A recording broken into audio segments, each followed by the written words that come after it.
In our minds, time appears to move linear from point A to point B. But what if time were more like a block, with all events taking place simultaneously? Then it would be possible that events that appear to happen in the future could still affect you today in the present, no different than the past, and maybe even manifest as a precognition.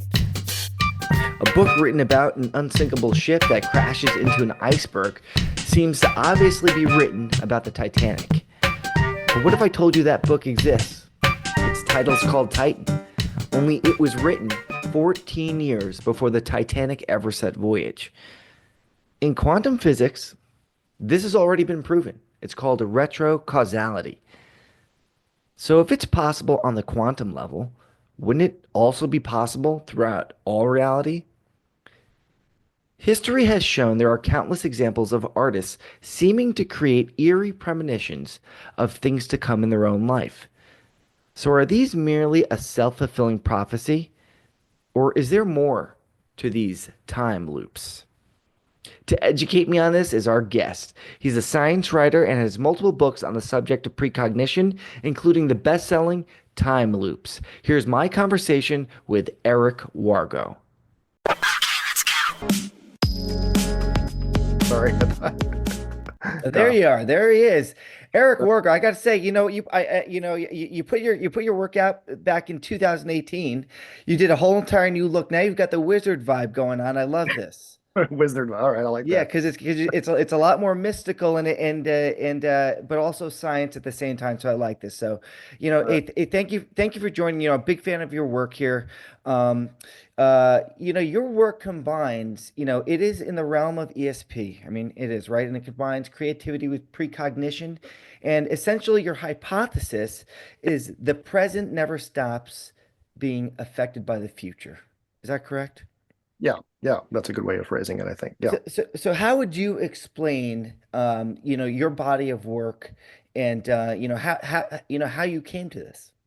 sure. Well, it's kind of a long, meandering story. As I've said on a number of podcasts already, I actually had a UFO sighting in 2009, which until that time I had not been interested in, certainly wasn't interested in paranormal phenomena, certainly not ESP. In fact, I kind of had strong beliefs against it, having been brought up in a family of scientific psychologists, and psychologists are like really, really hostile to the idea of ESP. But after that UFO sighting, I started reading about the topic. And if you start reading about UFOs, you quickly encounter the idea that these are often accompanied by psychic experiences of one kind or another, precognitive dreams and things like that. And I was, realizing, hey, there's something here. And I went down the rabbit hole of ESP research and parapsychology and got very interested in the topic. And at the same time, I started realizing, oh, you know what? I've had those experiences and I've just ignored them my whole life. So that kind of was opening a door to the whole subject. And I realized no one had really written a good book on it that was sort of scientifically informed, and that really made an attempt to really make sense of these experiences in a realistic way. I mean, there have been attempts sort of within New Age writing, certainly, and occultism. It's a topic that occultists have written about for a long time. But there was nothing I found very rigorous, really, and nothing that would be believable to my scientist friends, for instance, or my skeptical friends who would be coming out of an academic background and would really have a knee-jerk rejection of this topic. So I thought there was room for a book, and it turned out to be a pretty big book, which was my first book, Time Loops. And that book, it had so many aspects to it because there's so many facets to the phenomenon. I mean, on the one hand, there's things like dreams, which is how people most commonly experience precognition. But there's also art and creativity. And what really interested me most was actually the art and creativity part of it. And even in 2018, I started writing a sequel, which was going to be about artists and writers and how precognition manifests in their work. But I kept getting, but whenever I'd present my work at conferences and stuff, people would keep asking me about their dreams. People keep wanting to know about dreams and stuff like that. So I wound up sort of taking a year doing a book about dreams, and getting that out of the way. Although I'm still, bombarded by questions about dreams. I think it's a hugely interesting topic for people. But the art and creativity stuff really gripped me. And so that resulted in the first of two books about this topic, which just came out this past year, called From Nowhere. And it's about uh, artist writers and the precognitive imagination. That's the subtitle of the book. And I've got a second one that'll be coming out this year. See, and the reason why I like your work is because you do take the, let's say, woo-woo out of it, the kind of the spirituality kind of, everyone wants to look at this as maybe a connection to, a greater kind of more than human self, right? They connect it to religion somehow. But when you're in your writing, you take it from a scientific approach, because and you've written this in your books before. If you were to give an example of, from a more evidence science based look at this phenomena, how would you explain that it would work? I know that you've said there is in quantum mechanics, there is, for example, signs of or proof of this actually working. So how would you explain that? Well, let me first though back up and say, about the woo-woo and spiritual stuff. I am not Mhm. like opposed to looking at this in Mhm. those ways, and I'm very sympathetic to that. And what I am offering is, a, uh, I would not say scientific yet, but science ready hypothesis for how this probably works based on a number of converging lines of evidence and thinking in current sciences across sciences. But I'm not opposed to thinking this, spiritually or in other modes. And certainly what I'm saying does not disprove or discredit some idea of a higher self or a soul or anything like that. So, I'm not against that at all. But I'm just bringing to the topic what I'm positioned, I think, to bring to it as a person with a certain background, a sort of scientific background, and also very interdisciplinary. Originally I was an anthropologist. That's what my training is in. And anthropology kind of straddles that science and humanities a little bit. We sort of draw on kind of the methods of, literary critics and philosophers as well as on the sciences. And so I'm kind of I like to kind of straddle those two worlds, and I sort of bring that approach, I think, to the topic. Um, as far as how it works, yeah, the word quantum is thrown around a lot, and certainly in like New Age writing, people will talk about quantum consciousness and quantum this and that. I really tried to do. I'm not a physicist, but I really tried to do my due diligence when I was researching time loops. I spent a couple of years really immersing myself in the physics of of things like entanglement and all these phenomena that are really hard to wrap our heads around. Um, and one of the things I found very interesting and very convenient for the topic I was writing about was that more and more physicists are gravitating to a kind of new interpretation of quantum mysteries that basically says that information is always flowing backwards from the future. That's kind of a clumsy way of putting it. A lot of physicists wouldn't speak in terms of flowing or things moving at all. But for a layperson, this is the best way to kind of grasp this idea. But the idea that the present moment in the life of, say, a particle or of some sort of object or a brain or whatever is being influenced by what's happening in its future, not just its past. Okay. And that, it's very hard to wrap our heads around because we think of causation going in a single direction, A causes B and causes C, like, billiard balls on a table.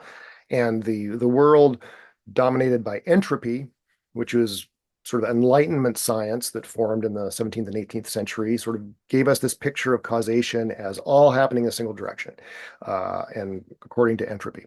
Um, this new perspective So is very kind of hard to wrap our heads around. But more and more physicists are saying, hey, I think this may be the answer to a lot of mysteries that are really only pertinent to quantum physicists. But if you're looking for an answer to why people may have precognitive dreams, this possibly is part of the answer. So on the one hand, you've got physicists saying information can flow back from the future.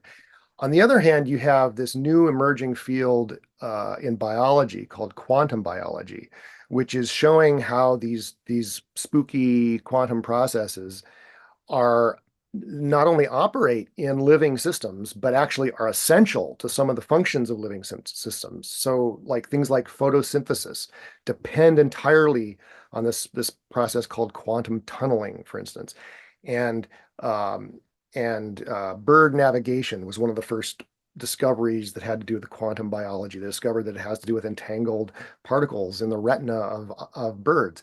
Well, there's a growing community of people who are looking for quantum processes in the brain. Because, I mean, if there is a quantum computer in nature, where else would it be but in a nervous system or a neuron?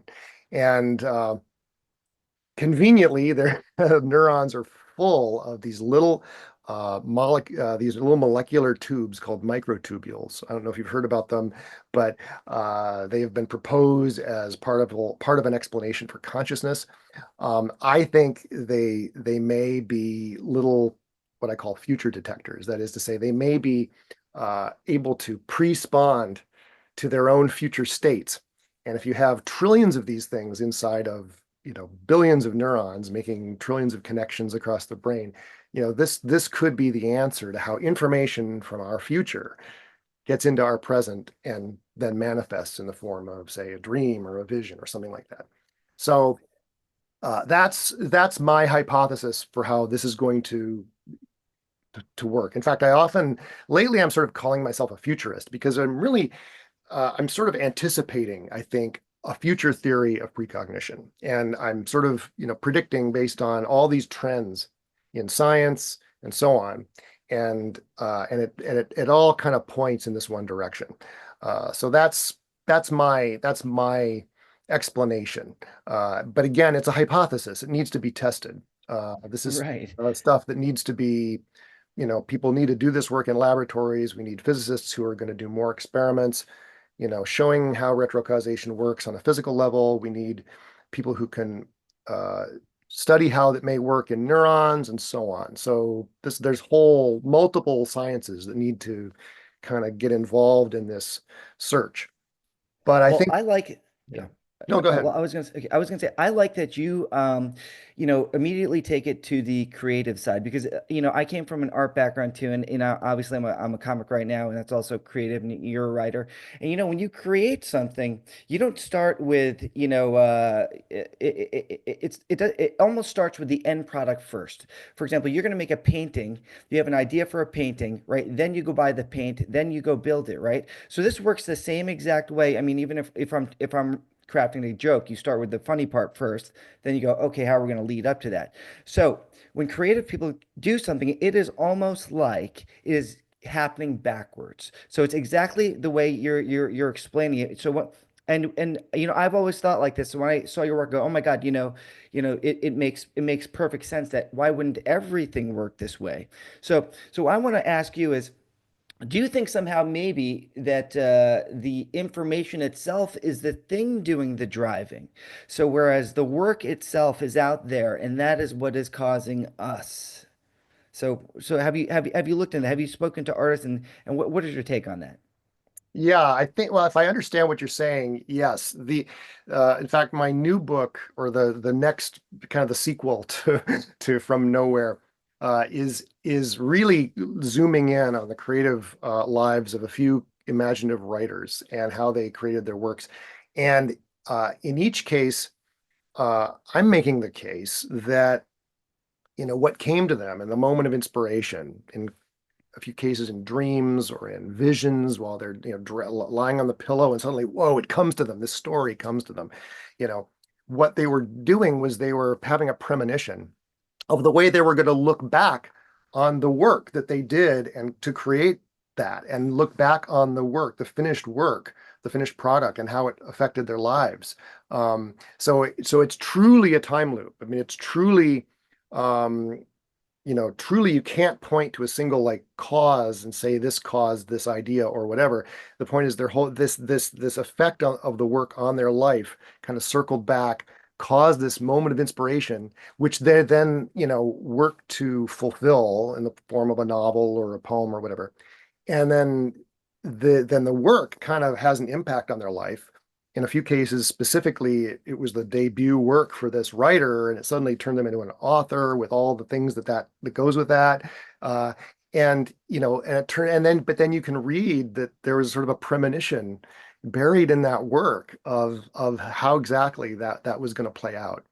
Um, so I don't know if that answers your question, Yeah, yeah. but Now, but do you that's subscribe to the idea of like a muse, where maybe because I know, for example, Nikola Tesla believed that he didn't come up with the ideas were out there and found him, and yeah. they find the most fit person. That's why you'll a lot of times see a lot of inventions are made all over through the patents are submitted and they're the kind of the same exact patent. That's just like the idea hit everybody. So do you think that maybe the information itself has power, or is or is it really the creative person that's creating it and it's being affected backwards? Is it the information that's saying, I choose this person?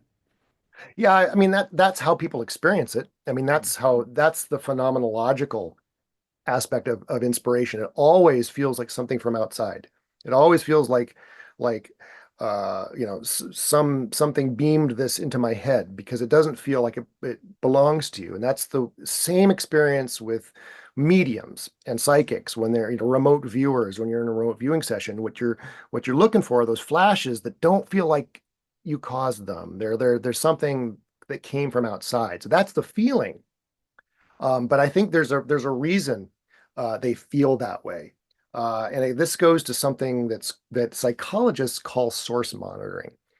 We when you have a memory or you have a thought, you can usually place it. You can sort of usually own it. You know that it comes from you. If you have a memory of like a restaurant or a dinner at a restaurant, uh, you're gonna recognize it as a memory because okay, yeah, that's a restaurant that I often go to and so on.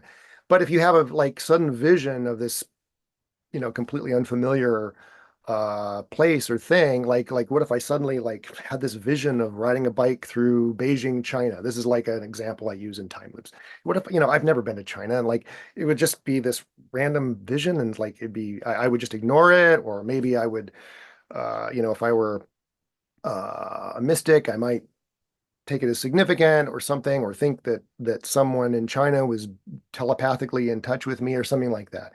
But then, what if 5 years from now I'm riding a bike through Beijing, China? I'm on a visit, and it's like, oh, holy cow, this is what I was thinking of. So And you get that deja vu.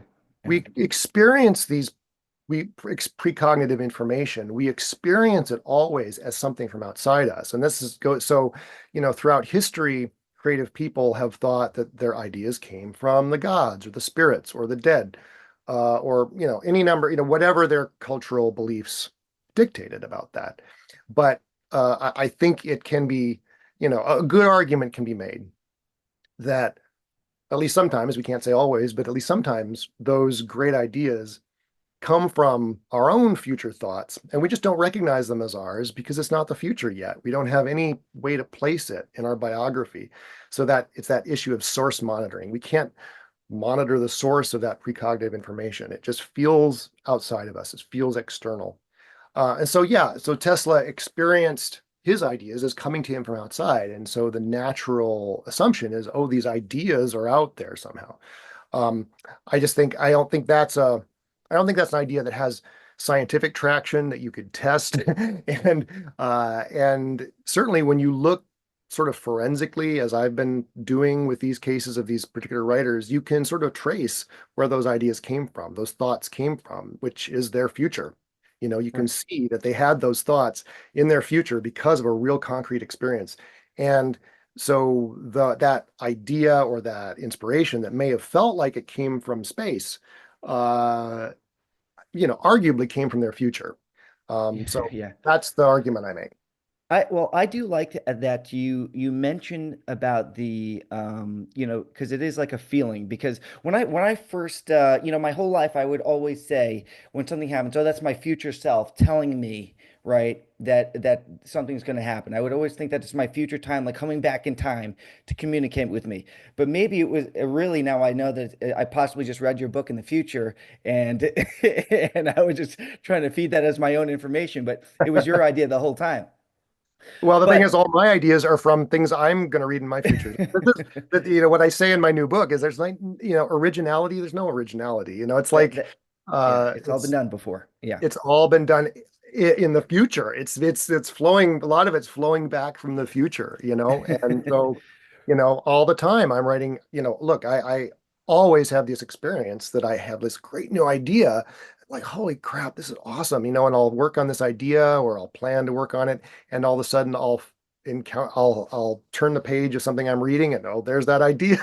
It's Yeah. like I think this I make the case in one of the chapters in From Nowhere that a lot of what we call plagiarism could well be this kind of future influence or sort of, well, there's a French critic named Pierre Bayard who argues that a lot of writers are plagiarizing from their future.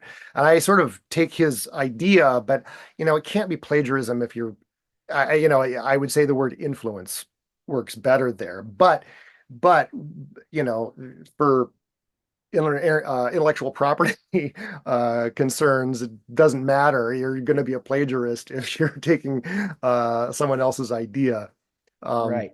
I think this is happening all the time, and a lot of even in cases that we assume are just straightforward uh, plagiarism. Um, you know, the fact that there was like George Harrison, what's his famous Seven Samurai and then Lord, the Star Wars. Hmm. yeah, and Right. um he lost a lawsuit that because his song was basically the same as He's So Fine by the Chopins, I think. And but and the fact that that song existed and it was back from the 50s, and he had no leg to stand on that he was not plagiarizing that song, and he was probably dimly aware of that song. But the fact is, he may have like been plagiarizing it from his future when someone played that song for him after he had written My Sweet Lord, that he may really have been precognizing it in his future, even though it already existed in his past. I mean, again, there's no way to prove these things, but I think it's plausible that this could underlie a lot of that. And the evidence is there. I mean, there's so many stories, and we'll get into some of those so people can kind of get a grasp that haven't heard some of these cool time loops or self-fulfilling prophecies before. But one thing that people want is that when they hear this, they go, "Okay, great. How do I do that? How do I take control of this?" And I know you give certain tips, and the way I kind of about a year ago, I got to interview Paul H. Smith, the remote viewing guy. And that's when I kind of got into my eyes open to, oh, this was a Stargate program, and went down the rabbit hole, tried to get the training there, and I found that if I followed their program, right, I did very bad. It was like a 20% hit rate. But I was like, let me try to do this in my own way and see if I could figure this out. And what I started doing was uh, drawing the target. I realized this is before I read your book, that okay, the targets that you end up getting right are the ones that are some sort of shocking scene that you Yeah. just go, what is that? Like there's a skeleton or there's something kind of strange. It just kind of hits you. And I started realizing that, okay, maybe this is not your consciousness going out there into the future and grabbing this thing. It is just the reaction that you're actually felt from seeing the Hmm. reveal of the target image. So what I did was I started drawing the target image. So developing a connection with that image after the fact. And that connection, the work, you started to feel more, it doesn't have to be some sort of shocking thing, even something simple as a flower. Now you feel a connection and there's some sort of emotion behind it that is traveling, and that is what you're feeling on your own timeline. So, I mean, that worked for me, and that took me up to like 66%. I've been doing this for now almost like a year of like on average. And there's some great apps out there that you could play, versus thousands of people. So That's really been really working for me. And when I read your book, I realized that you're almost doing something very similar, but with dreams. What is this method that you're using with dreams with that you heard from Dunn? Yeah. So my method is a modification of Dunn's method that I think takes it up to a new level that you're going to net a lot more precognitive dreams if you add this one step. So let's just go back and say who Dunn was. J.W. Dunn was this precognitive dream pioneer in the early years of the last century, about a century ago. Um, who he was an aviation engineer, but he all his life he'd had dreams that would come true a few days later, and so he was sort of a scientist about it, or sort of an engineer about it. He kind of took a engineering mentality. Let's figure out how this works. And so he learned, first of all, to record his dreams, which is number one. I mean, you can't at all work with this stuff if you're not recording, keeping very strict records. Um, but the other thing he did was, and this is crucial if you're going to do what I call precognitive dream work, is you need to okay, make your dream records, then set them aside, but then go back to them. You know, every night go back to at least the previous few nights' dreams and just kind of reflect on the dreams and think about what happened over the course of those days. Because lots of people record their dreams, but nobody thinks to go back to those dream records within a span of time where they're likely to have a hit on some daily life experience that dream may have captured. Most dreams seem to relate to events in the next few days. But there are a lot of exceptions to that. But that's a general rule. And if you're liable to catch a dream in the act of being precognitive, it's going to be over those few days.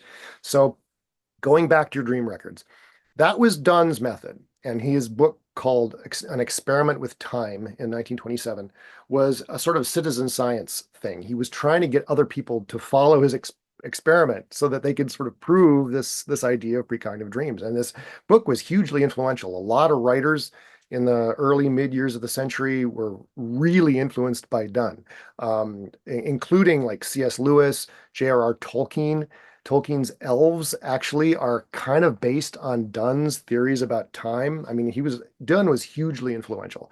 Um, but so, but what Dunn did not do was do a lot of interpretation of his dreams. And he thought he was just looking for sort of dreams that were very literalistically similar to something happening in his waking life. Now, the thing that Sigmund Freud taught us about dreams around the same time was that dreams and the unconscious in general works very much through symbols and associations. And even leaving aside the question of precognition, you can really unpack a lot of cool stuff from dreams just by doing what he called free association, which is to say, take this like dream image, maybe a bizarre dream image, and just what's the first thing that it reminds you of? And something is going to come to mind. It may be seemingly very random, but something's going to come to mind that it reminds you of. And like that, plug that in to that image, and you start doing this with all the dreams images, and suddenly, oh, it's often very obvious what this dream is referring to. Maybe an episode in your life a few days ago, or maybe a situation in your life that's been troubling you. And you would never know, you would never recognize that unless you did a little bit of free association on the dreams.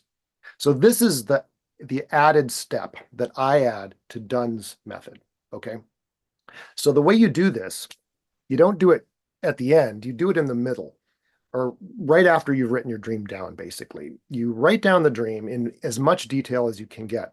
But then you take a minute or two and you run through all the dream elements, the images, the characters, the objects, whatever you noticed in that dream, and you free associate on them. Like, what's the first thing this reminds me of? What's the first thing this reminds me of?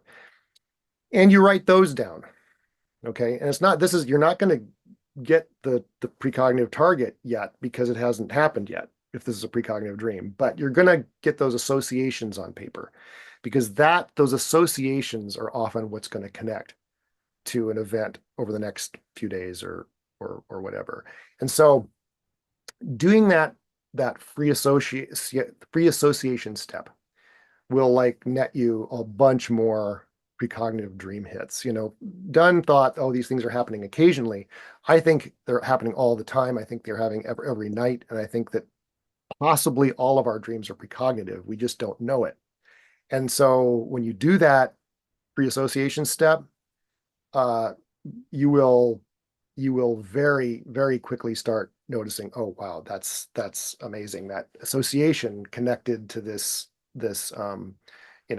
occurrence in my life, today. And I had this dream 2 nights ago, and it was, about that. So so that's You know, that's the method. I'd be interested to know if it got better over time because as you started instructing your consciousness that this is what's actually going to go on, tomorrow we're going to see if what we saw in our dreams is going to come true. You're almost unintentionally telling your consciousness to, hey, the same as a remote viewer would go, what are we going to experience in the next day or so? You're just doing that, in your dream, right? So did it improve over time?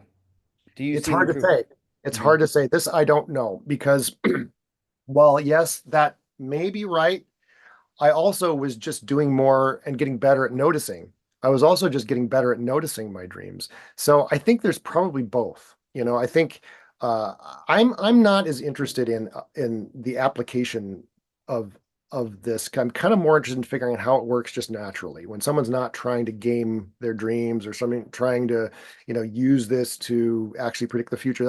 I'm interested in how it's working sort of naturally for us. And so I've never sort of uh I won't say never. I've seldom really like tried to, you know, uh Force this, make it work. force it. That's right. I've never Be tried to force. a Yeah. be a Yeah. psychic spy. Right. Right.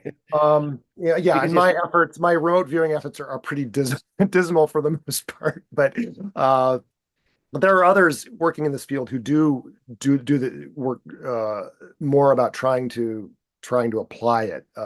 But I sort of avoid that just because I just want to see how it works naturally for a normal person. But nevertheless, in the course of my work, I'm obviously getting better at it, and I've obviously get more attuned to my own dream symbolism, way my dreams work. And so inevitably, yes, I was having more and more hits.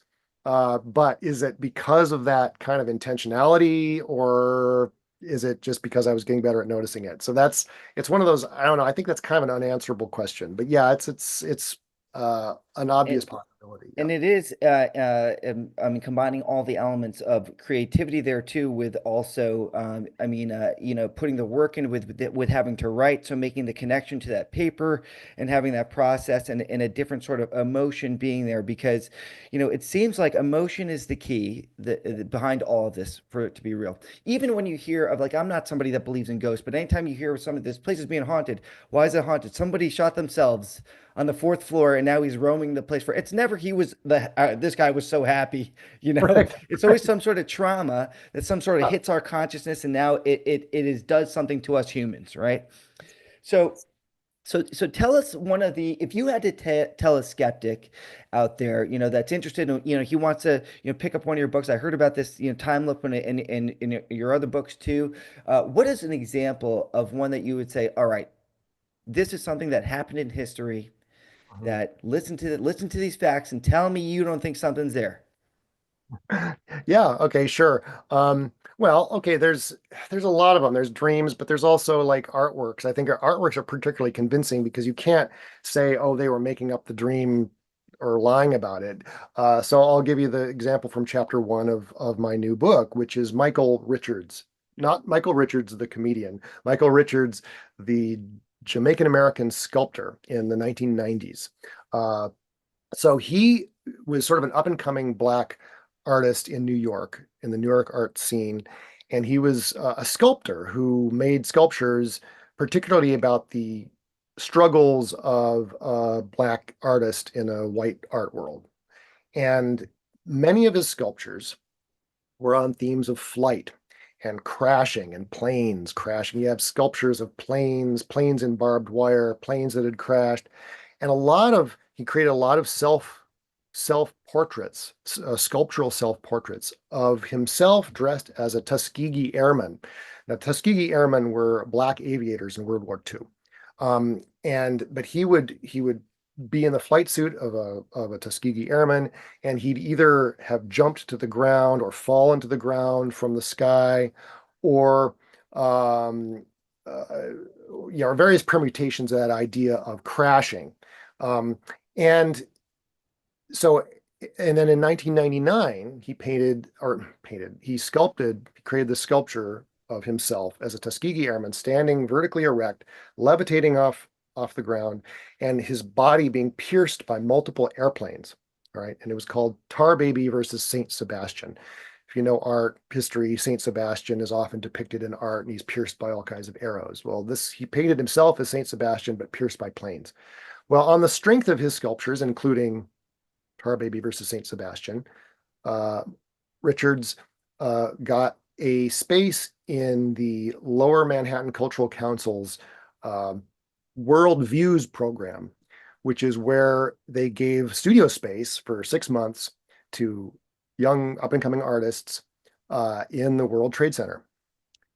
And lo and behold, he was working on his sculptures all through the night of September 10th, 2001, and was in his studio and was killed in the attacks, uh, along with, thousand some other people who were all essentially martyred by planes, just like in his sculpture. I mean, it's stunning. Yeah, that one's pretty mind blowing. That one's pretty hard to argue with. That you've got to say, hey, there's something there. It's not like there was, planes were in the news or something then, and people were, this was that was such a one-off event. That's insane. The other one that I like that you mentioned, because I know this has to do more with creativity, is there was one about the guy in, what's it, a Spanish painter, a one-eyed Spanish painter, something Oh like yeah, this. sure. Yeah, and I'm blanking on his name. Um, wait a second. Hold on. I've got my book. Hold on. Let me look it up. That's a great example. Let's see. Well, while you look at that one, I Uh, know. So I was trying to find a little more recent ones with some creative type, and I don't know if you remember the guy, a comic named Sinbad. You look like you might be, you remember those days back in I the remember, yeah, I remember that. I don't have vivid right. memories, but So I there do was a remember. comedian named Yeah. Sinbad, and he was in, all these 80s and 90s, and he was in TV shows and movies. So he had a famous joke about a stroke and what would he would do if he had a stroke. And Uh-huh. in 2020, guess what happened? He had a stroke, and now he's been disabled ever since then. So it was another time loop of, this. It's not a self-fulfilling prophecy, but there you go. It's another. That's a current, time loop from another creative that kind of saw it.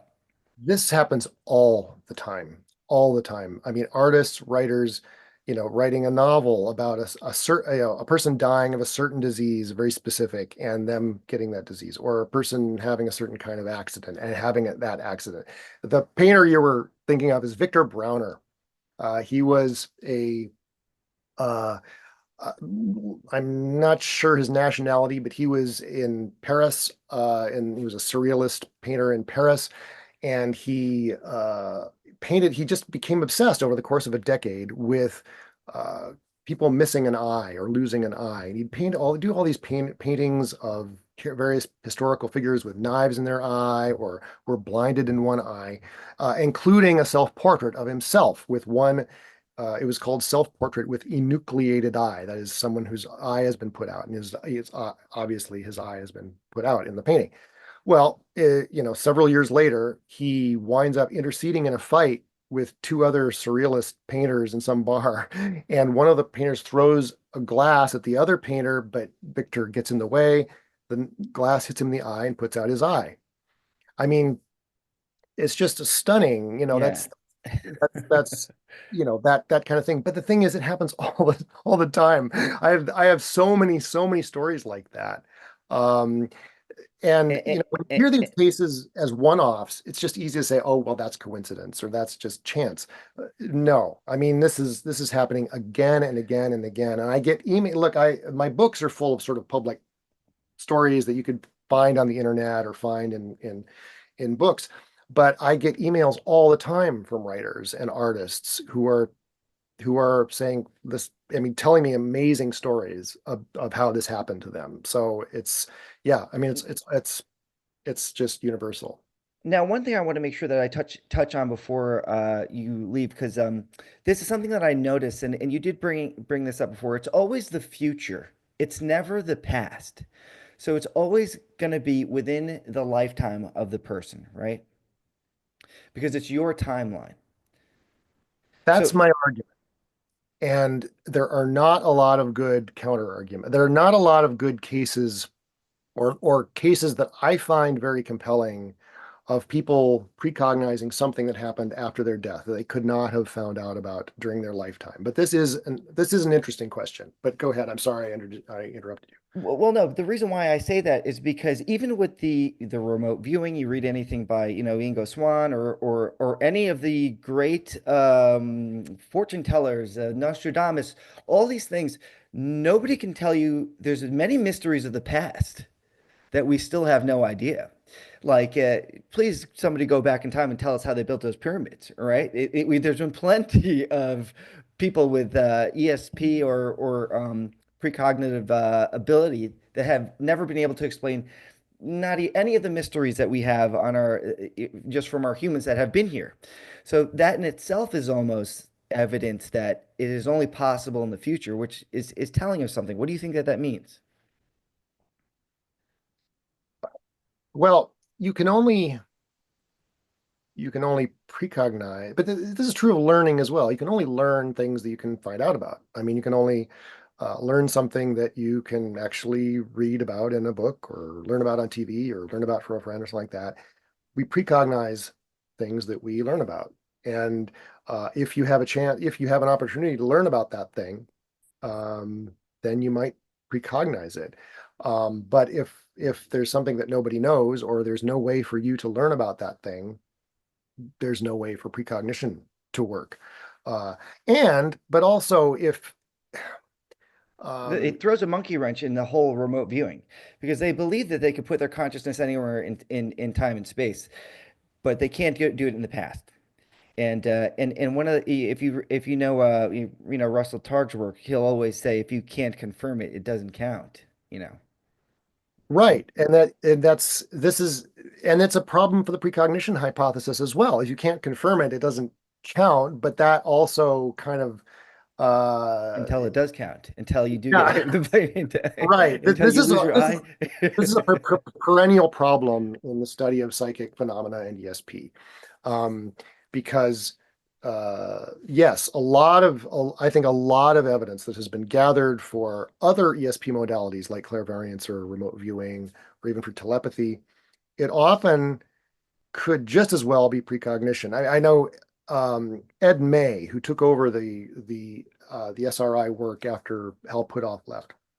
He's a very much a proponent of the precognition only hypothesis, although he thinks it works differently than I do. But he thinks it's all precognition, and he makes a good point. He made a good point in I think one of his interviews on Jeffrey Mishlov's show, but I loved it, and I often sort of use it and try to credit him. But he says like, okay, if you get a phone, if you have uh, say you wake up in the morning, you have a vision that your sister just broke her arm. Um, and then your sister calls, oh, I broke my arm. Was that a telepathic connection, or was that precognitive of learning that she broke her arm on that phone call? And there's no way. And if there wasn't that phone call, and you just had that premonition that she broke her arm, but you never found out, what was that? I mean, how do you until you get confirmation, or until somebody gets confirmation, there's no way of knowing what that was. Um, So, the case that is often cited in this respect is Pat Price, of course, the great SRI remote viewer.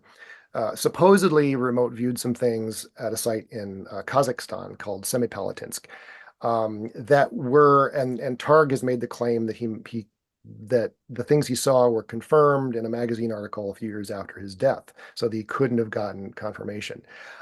This is a case that I actually went back and I got access to the transcripts of the remote viewing session, and found that in fact he didn't describe the things that Targ remembered him describing. Targ was recalling this event at a distance of like 20 years. So to be fair to Targ, I think he was just kind of misremembering.